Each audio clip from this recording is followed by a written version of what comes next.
I'll finish up chapter 16, learning more about T cell activation and what happens with antibodies, and then wrapping up with some information about vaccines. Now focusing on what happens whenever we have a viral infection in the cell. So again, the cell is being targeted more so than what the virus is. So these are cell-mediated immunities. So that requires direct involvement of those T cells, again, the cytotoxic T cells. It's some of the most complex and diverse part of our immune system in order to carry that out, using lots of different, not only cytotoxic T cells, but also the helper and the regulatory T cells. We need those antigen presenting cells so that they can present the antigens that are detected by the T cells. So again, we need some type of recognition of the MHC before that activation can occur. And all of these make cytokines, which are the chemical kind of messengers of our immune system to cause that effect. All right, so those helper T cells, again, we've already mentioned these, but these really play a role in helping or regulating the immune system, and especially the B and T cells. So they allow that confirmation for the B cells, but also with the T cells as well.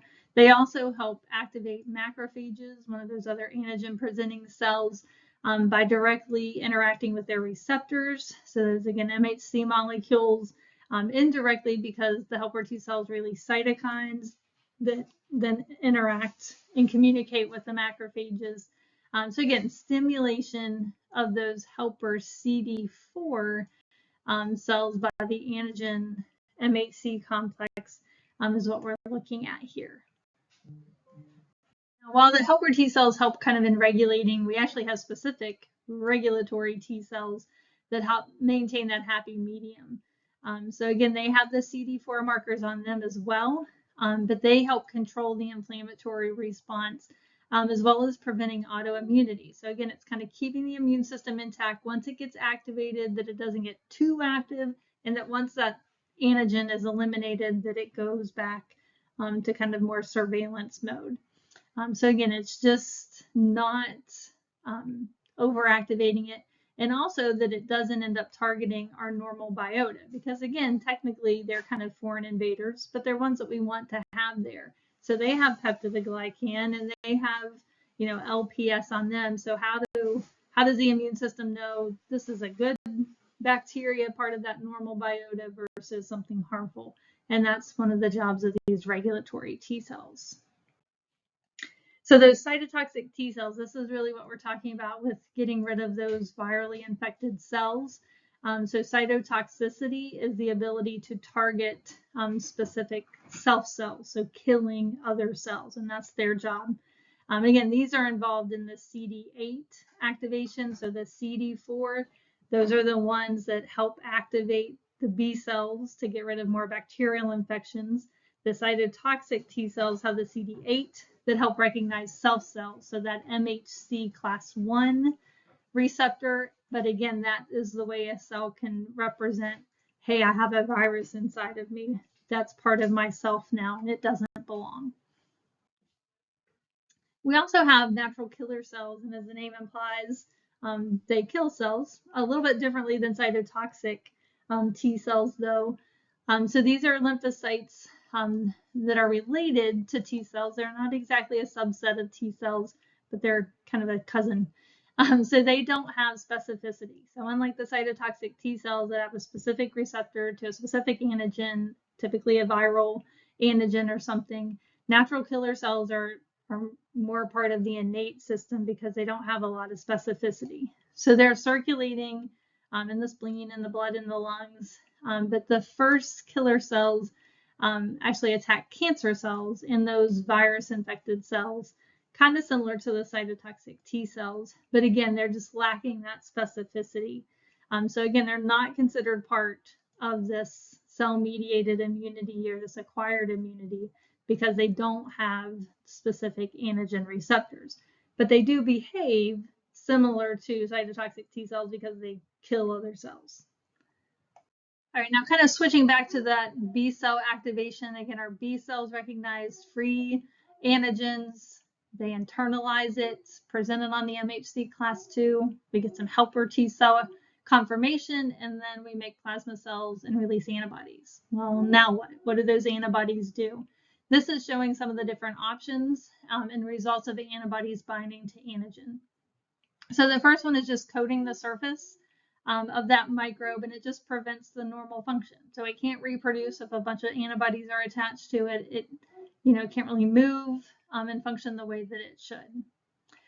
Also, there's this term opsonization, and this is where binding of antibodies, kind of coating it around the outside, helps activate phagocytosis. So here we have this macrophage, and it's going through phagocytosis, not because it recognized the specific microbe, but because it recognized that these antibodies are attached to it. So it's facilitating and making the microbes more readily recognized by the phagocytes. So it's facilitating phagocytosis. Then we also have neutralization. So this is more with viruses. Again, the first thing a virus has to do is attach to a cell before it can cause an infection. So if antibodies attach to those capsid, they're on the protein coat, now it can't bind to a receptor, and if it can't bind to a receptor, it can't cause an infection. Another thing that can happen is agglutination, and that's where when antibodies start attaching to different microbes, remember they have 2 antigen binding sites. So it's possible, like we see here, that one antibody could be attached to 2 individual bacterial cells. Now it would be the same one because they have the same binding site, but the same type, so like Staph aureus or E. coli. But because they can bind to 2 separate ones, they essentially form this clump or this cluster, and that's called agglutination. And then another one is activating the complement. So remember we talked about the innate system. The complement can be activated in 3 ways. The classical way of activating the complement is from antibodies. So the binding of an antibody activates the complement system. And remember, once the complement system gets activated, we get phagocytosis, we get the membrane attack complexes and inflammation. So it helps activate that system. And then finally, antibodies can be antitoxins. So some microbes release a toxin. So we have antibodies that actually recognize the toxin, not the microbe itself, but the toxin that's being released. And so by binding to that toxin, it immobilizes it or prevents it from causing any harm. Before that, one of the special things about the acquired immunity is that it has memory. So we talk about a primary and a secondary response. And a primary response is just the first exposure to an antigen. So let's say that I was exposed to the flu. So influenza H1N1 specifically. So I had that. So the very first time I'm exposed to it is my primary response. And there's always going to be a lag time or a latent period that first time, because it's going to take my immune system a while to build up antibodies. It takes about 7 to 10 days for those B cells to get active, to produce enough plasma cells, to produce enough antibodies to really fight off an infection. So that's kind of a lag period where I'm infected and not really making a lot of antibodies yet. So that latent period there, so that antigen gets concentrated, though in the lymphoid tissue, like the spleen and the lymph nodes, they get enlarged because they're accumulating there, but I just don't quite have enough antibodies. My titer, the amount of antibody in the blood, is still pretty high. Then it starts to lower after a week, several weeks, even to a month. Now, if I'm exposed to that same H1N1, again, I can create a secondary response. So this is when the immune system has been exposed again to the same immunogen, so whether it's weeks, months, or sometimes even years later. Now that antibody synthesis that took 7 to 10 days the first time I saw it, because of all those memory cells, we can peak that titer in a very short amount of time, so like a day or 2. And sometimes during that second response, we may not even know we were exposed to it because our memory cells were so effective in eliminating it. And this is just kind of showing this in more of a visual way. So that primary response, again, the first time we're ever exposed to an antigen, we get this latent period where those antibodies are building up. So we can see a couple different types of antibodies here, IgG and IgM. Again, we're not going through the specific types of antibodies, but these are two main types of antibodies that get activated. So again, you can see that we reach a good number of antibodies, but it takes several days to a week for that to happen. Whereas the second time we're exposed to it, now because of that memory, we get a large antibody production, a high titer, within a very short amount of time. We don't have that latent period, so that secondary response is much faster. All right, now switching to our immunity and kind of vaccinations and how they work. So first of all, differentiating between active and passive immunity. So active immunity, in order for it to be developed, the individual has to receive the antigen. So we have to be exposed to E. coli, or we have to be exposed to the flu in order to have an active immunity.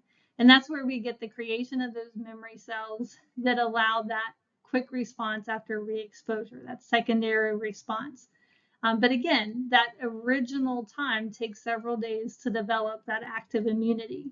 But the nice thing about it is it can last a really long time, and sometimes even for life, like chickenpox. You only get chickenpox one time because of that primary active immunity. And then if we're ever exposed to it, that secondary response eliminates it before it becomes a problem.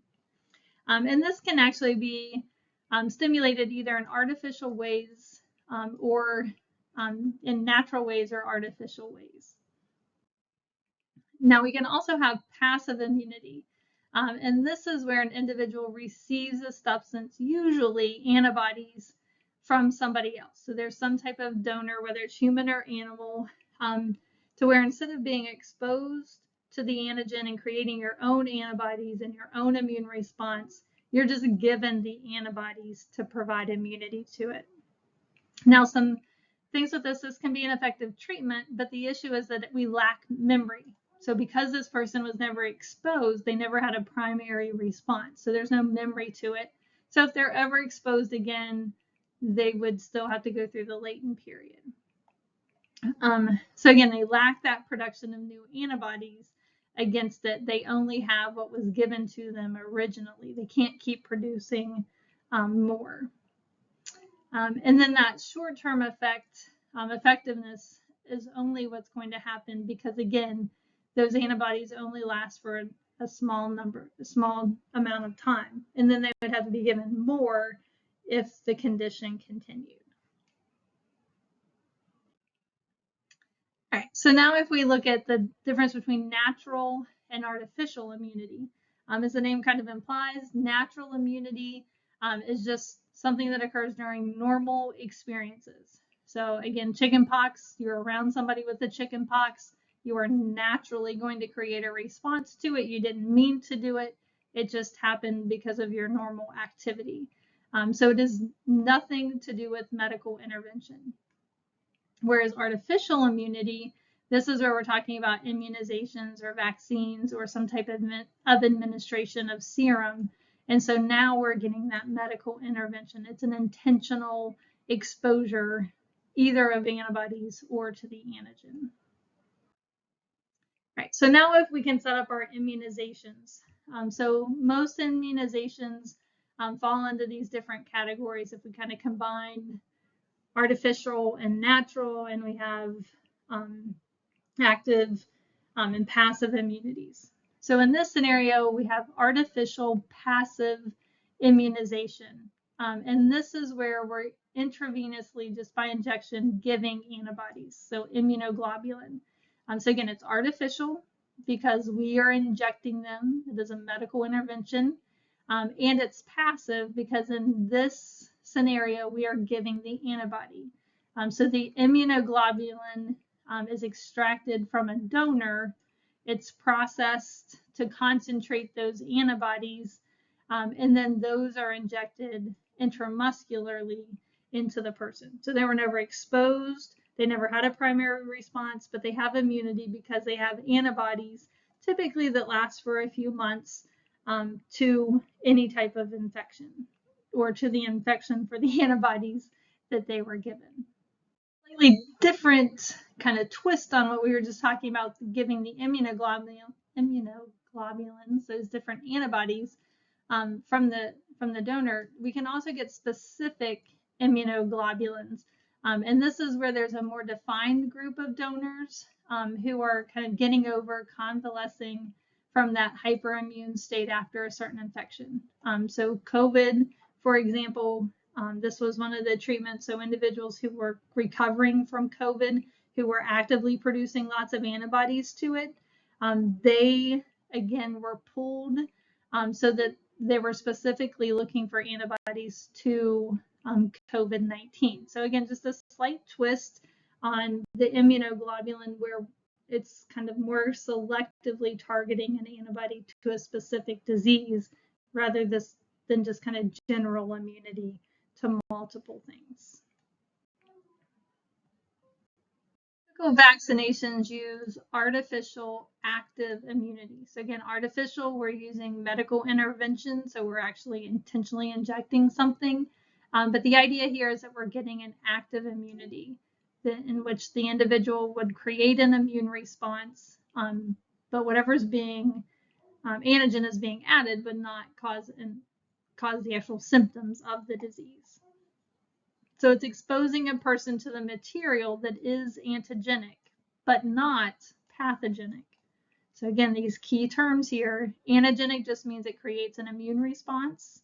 Okay, so immunogen, where it's an antigen, it's a foreign substance designed to invoke the immune system, but it is not going to cause disease. So it creates an immune response without causing the disease.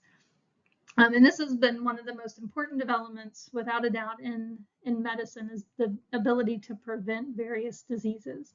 So the basic principles here is that it creates that primary immune response, and it gets the body kind of primed for future exposure. So again, if you created that primary response but didn't actually have the disease, you still have antibodies, you still have memory cells. Now, if you're ever exposed to it, again, just like with chickenpox, it's like you already had it. So now you're not going to get it if you ever come in contact with that virus.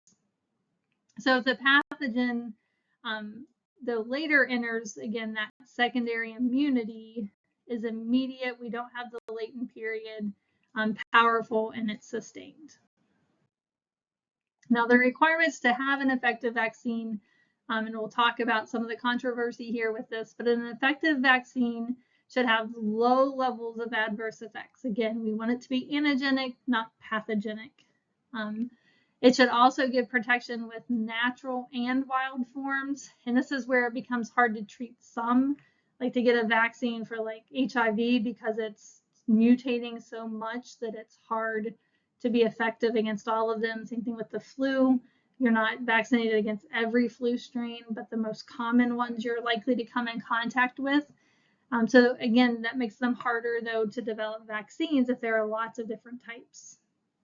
The idea is that it stimulates both B cell and T cell responses, so we get that memory, so that we have long-term and long-lasting effects, and that it would not require numerous doses or boosters in order to continue that memory, and should also be inexpensive, good shelf life, especially if providing it overseas or to others, as well as easily administered. Now, what are some of the different types of vaccine? So we have, if we're looking at whole organism vaccine, where again, like the whole E. coli or the whole Staph aureus microbe is being given. It can be live and attenuated, and this could be cells or viruses, but again, you're receiving the whole virus or the whole cell.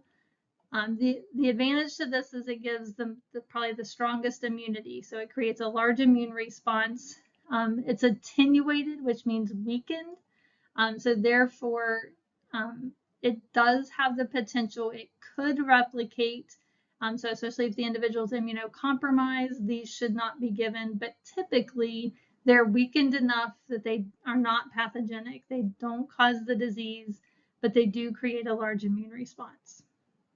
And we can also have whole killed cells or inactivated virus. So you're still getting the whole thing, but there is no way that it can replicate. So it has a lot of different surface markers on it, but again, it has no way of replicating. So even if the individual's immunocompromised, that what was being injected could not lead to disease. And then also using unrelated viruses, these are called vectors, that just carry the RNA or DNA for the surface component of a microbe. So not the whole thing, but just a surface like LPS, or again, a certain protein or receptor that's unique could be added. Just a nice little summary figure here and some current examples. So again, we have the killed or inactivated. So again, the whole thing is being added, but it has been treated with chemicals or heat. So it is completely dead. There's no way it can cause a disease, but it still has all of its antigens. So the injected flu vaccine is the whole flu virus. It just can't replicate. Then we have live attenuated, just meaning, again, the whole thing is there, but it has been weakened. So it's the virulence, the ability to cause disease, has been eliminated. So it's been genetically modified, or it's been altered in some way that's still technically alive. It could reproduce, but because it doesn't have a lot of virulence, again, it's not going to be able to cause disease. So the measles, mumps, and rubella virus or vaccine is an example of that. And then finally, the COVID vaccine, that's one of the ones where an entire vector, so this virus, is being added. So it's a whole virus, but instead of having the viral contents, it's been injected with, in this case, DNA that is then used to make a capsid that's found on the virus. So the COVID capsid protein is made using information that was injected by this vector.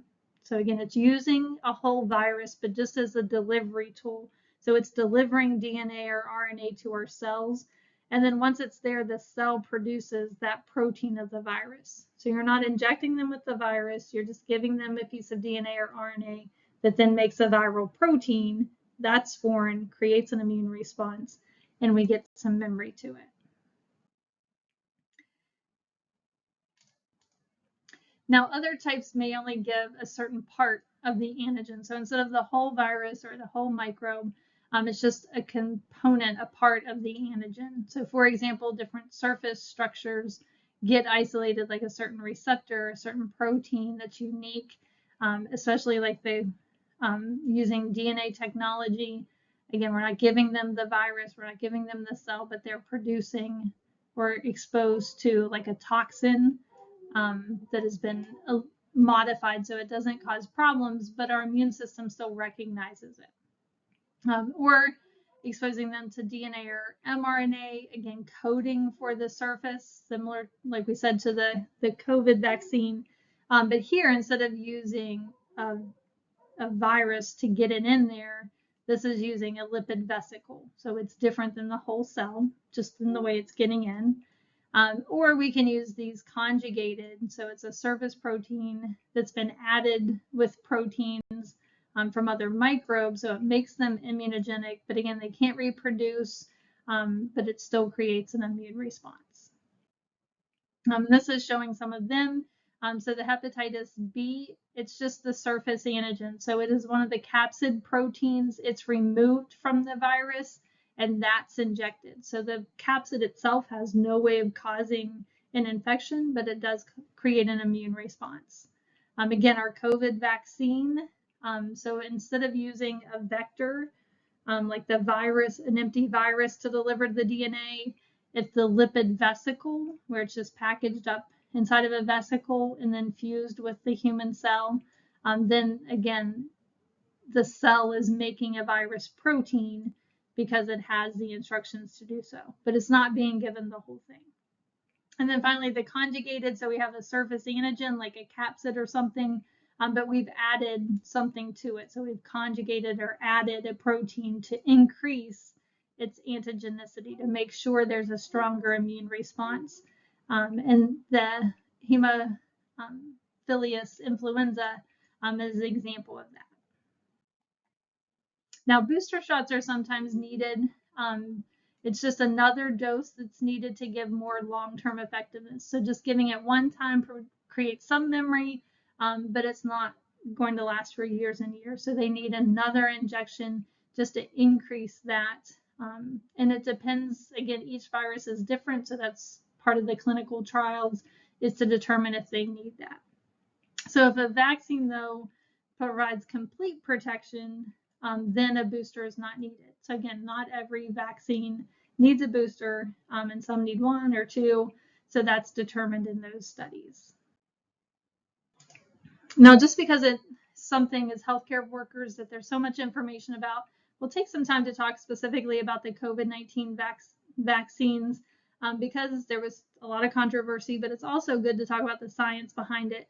So that vaccine is an mRNA vaccine. And just so you understand how it works, so that messenger RNA that makes for one of the spike proteins from the COVID-19 virus, so you're just injected with the mRNA. It's put inside of one of those lipid vesicles. It's not in the cell or the virus, just in a little vesicle that packages the messenger RNA, but it fuses with the human cell. And then what happens is that messenger RNA is translated using ribosomes in the cell to make that spike protein. Again, that's a foreign substance. So the immune system recognizes that spike protein and it creates an immune response. So we get memory. So if there are future encounters, we have that secondary response now to better eliminate the infection. So again, you're not getting the whole COVID virus.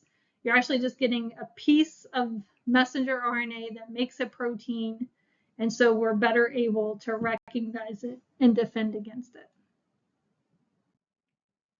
Now, there are some new vaccines that are being developed using genetic engineering techniques, so nanoparticles. These are made with surface proteins of the virus. So again, like a spike or a receptor or something like that. So it's the fully formed surface protein is the vaccine. So it doesn't require the human cells. Again, we're not adding the DNA or RNA. We're just putting in that surface protein. So just, for example, giving them the capsid from COVID using these nanoparticles. And then also a technique called CRISPR, where it's gene editing. And this is where you can engineer your own B cells to make antibodies by design, which is a really cool new approach. So lots more to come about that. And then a couple other things with vaccines and adjuvant. So this is a special binding substance that gets added to some vaccines.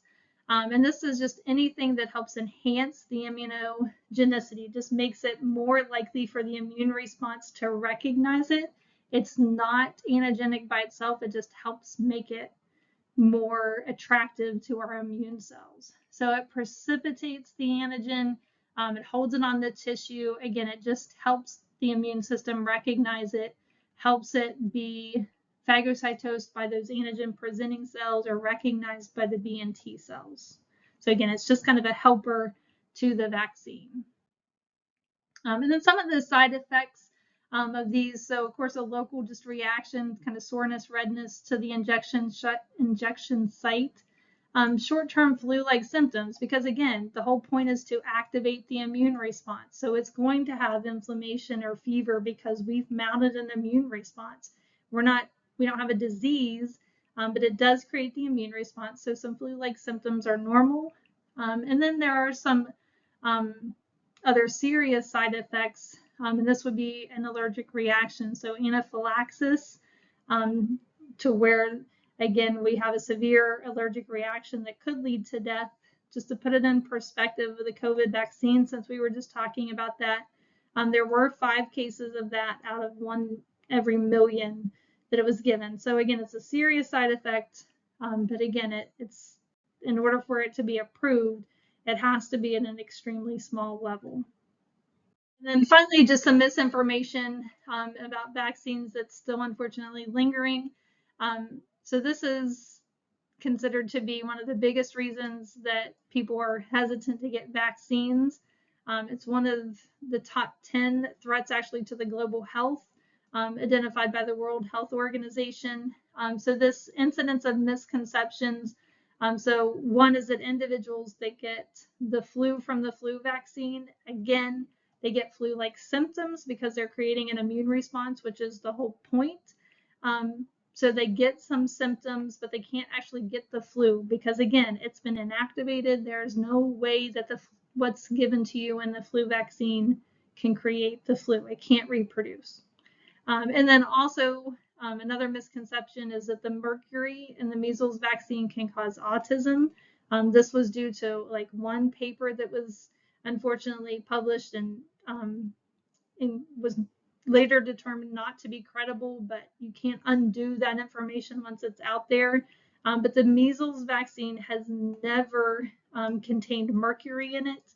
Again, that was a lie. It was false information, and has been shown beyond doubt that it cannot lead and does not lead to autism. Again, unfortunately, once information's out there, it's hard to take it back, despite any evidence that has been shown contrary to that.